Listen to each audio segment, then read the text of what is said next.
Wi-Fi hotspot, and that's it. That would change it drastically. Then you need a whole new set of algorithms. We have algorithms for that too, but you can use similar thinking, but we need a whole new set. Actually, we have algorithms to organize such a network, even if it's huge, billions of nodes, and assign every node an IP number that's based on kind of location, but not geographical location, but routing location, and actually to route messages. And once you have that, you can start using those normal algorithms on top of that. But that will probably be very inefficient, because these ones, they jump around over the entire network. And doing that, if it's a Wi-Fi network that you route, that will mean talking with nodes far away all the time. So that would be silly. Then you want the algorithms that mostly work with your closest neighbors, and only when it really has to go further away. So then you would choose a whole other set of solutions to make it efficient. So basically everything you know of peer-to-peer on the internet you have to change to make it efficient on ad hoc networks. Yeah. We call that ad hoc networks. Could you mix them? Like, for example, for over continents you need ISP things, but when you're like in a train and half the train is in the tunnel, and the people in the tunnel could still use the ISP-based connection or 3G connection from the other part? Like, could you make it work? You could, but I actually haven't looked at that very much. Probably I know not for just how to 3G, route it's it. multi-tenant. So You're sharing a very small amount of bandwidth, and there's a lot of connections. yeah, but also, if it happens like in a tunnel, it's so quick, so you won't be able to handle it, because building up routes takes a lot of time. Yeah. That's a slow process. So with moving nodes, it's really hard to do. But it's doable to some extent. But It's fine on the Eurostar, because that takes 20 minutes to go through that one. so actually, we're So one thing I'm quite interested in is services where, like, you, let's say like a replicated like wiki, where you, whenever you look at a page on the wiki, it saves it locally, and then so you can read the stuff that you use all the time again and again. Like it's locally, but it's also available to, you could advertise that you have this content, so other people can retrieve this from you. So for the stuff that you use all the time, it would automatically have that, and the stuff that you use less frequently, you would expose that to other nodes. And then, for example, if you had a whole bunch of computers, say like temporarily, like in an aeroplane or something, you would still be able to retrieve the content. sorry. If you had a whole bunch of nodes like on and like isolated together, they would still be able to get content off each other. Yes. But they would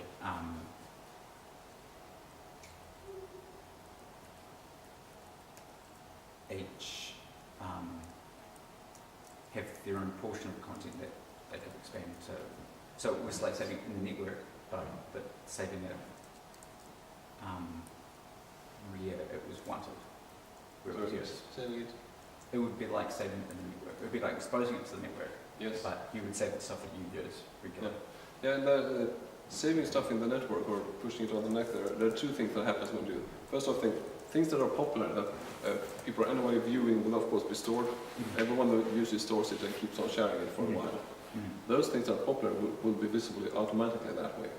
You don't really need to push them onto the network, because people are pulling it off the network and then sharing it. The only the things that are rarely accessed, for instance, my little personal web page that just gets one visitor per day, that I would have to push on the network, the internet, by using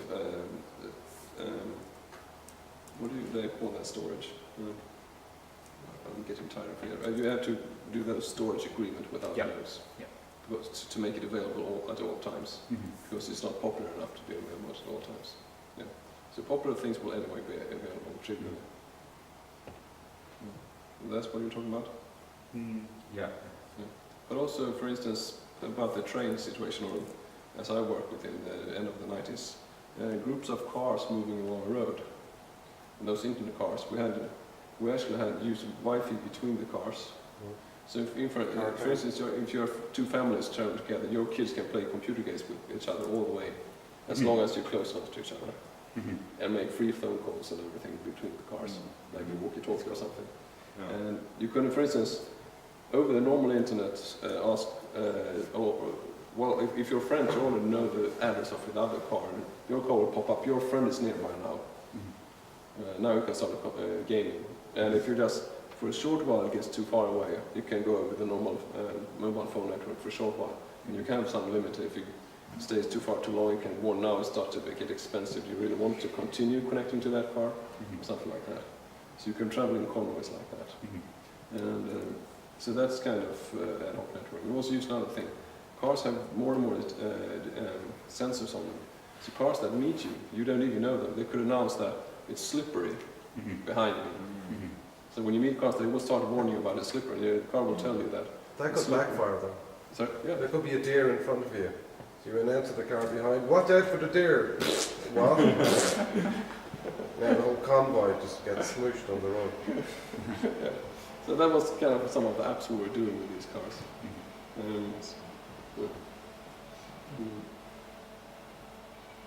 Okay. I could perhaps tell a little about those internet cars if you're interested, because the peer-to-peer stuff, and all the applications we were running on those, if you're interested. Good. Yeah. One funny thing that they tried in Canada, before they actually had internet connected cars, was if your car gets stolen, you could connect to, the police could connect to the car, or you could do it and turn off the motor and disable the motor so the car, thieves couldn't continue driving it. That proved inefficient because the thieves got angry, jumped out of the car, smashed it to pieces and left the scene. So instead they connect with the car and check its position, and you give the police your passwords so they can follow your car, and they will surround the car, capture the car unharmed and capture the thieves. That was better, but they had to do that by trial and error to figure that out. So that app was that was like number one on our list to have.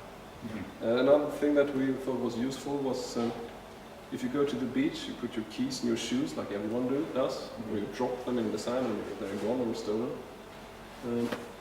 Then you can't drive home. You might be like far away from home and you have your car there but you can't drive it. Then today, since everyone has a smartphone, but back then people didn't have a smartphone, so you just asked someone you phone your wife or your friend or something and gave them your password over the internet, or you borrow a smartphone from someone else on the beach.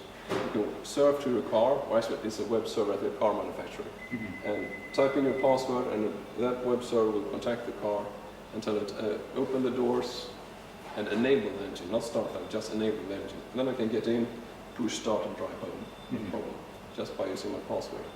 And so you don't need you could do that of course with a screen in the window, but that costs extra money. Yeah. We could do that just with software. So when we have all the infrastructure for that, so there's no extra cost. What do we have more? And then the people who use the same password for everything, you can still pick up. Yeah, of course. Of course. But then you would know where their car is, and the police would capture them. Yes. There was a Where's story. my card on?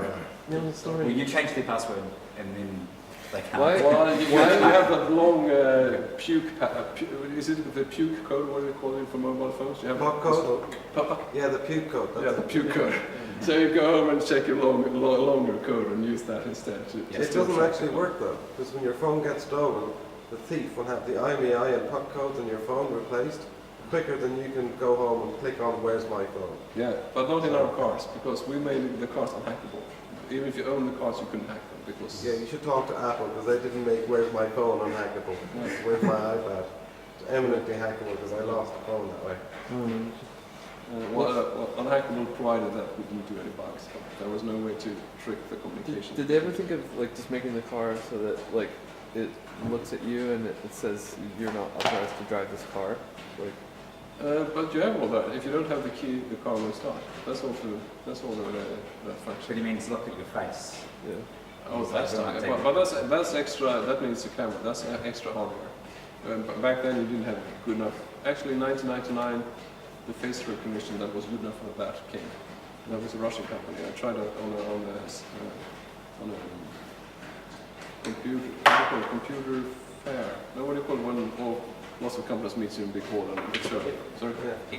Expo, yeah, computer expo. One guy stepped up to the computer, had met this company at another expo, and he said, "Hello, John." And he had by then glasses and a new beard. And so we interviewed these Russian guys. They actually used the positions of the all kinds of parts of your face. Yeah. And that gives you enough many things to compare. So the height compared with the width and stuff like that gives you values. And they had by then 5 million people in the database, and that was a computer in 1999. And well, it's like a high-end PC. But So you need to wear like bigger ears and stuff like that. Sorry? Like Fake so nose.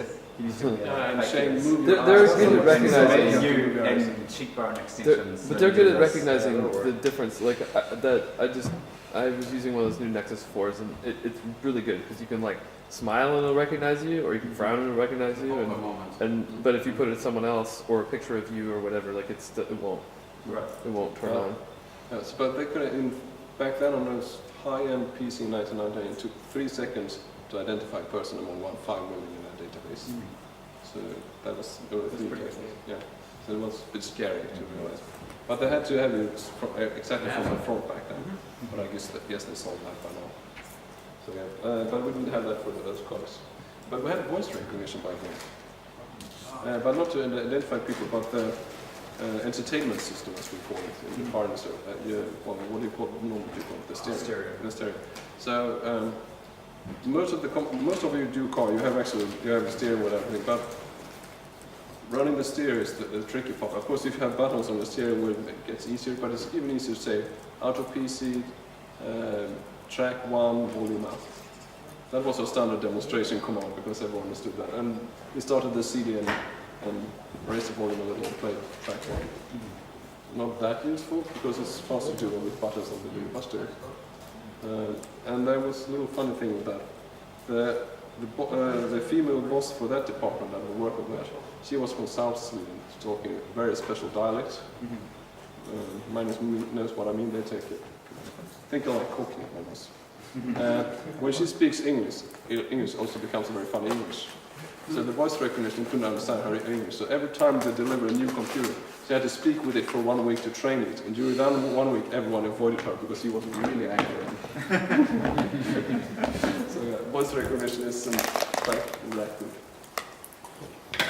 Okay, yeah. Enough about the cars.